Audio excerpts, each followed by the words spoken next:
Hi everyone, today I'm going to introduce you the LeLink Security app.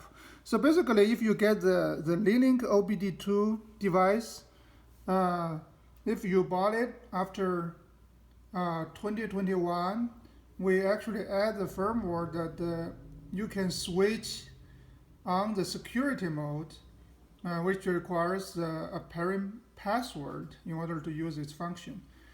So this app gives you the capability to turn on or turn off the security mode. Now let me plug this into my car.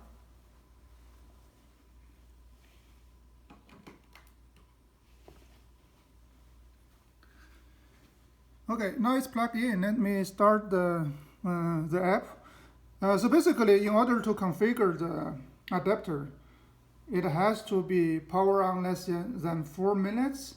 So basically, after 4 minutes, you will no longer be able to change the configuration, right? So you have to power cycle if you already plugged in the adapter for a long time. Now I click start. So basically, it will scan all the available adapters that you can change the configuration. So I click this one.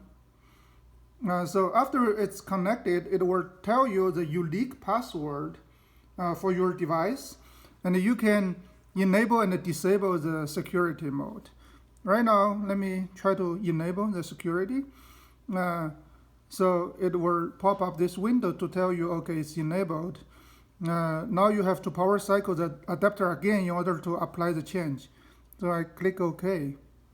If I want to disable the security, the same thing, you can click the disable security. And please record this password. If you enable the security, you have to use the password when you use the adapter for other app. It basically will pop up a window to ask you the pairing password.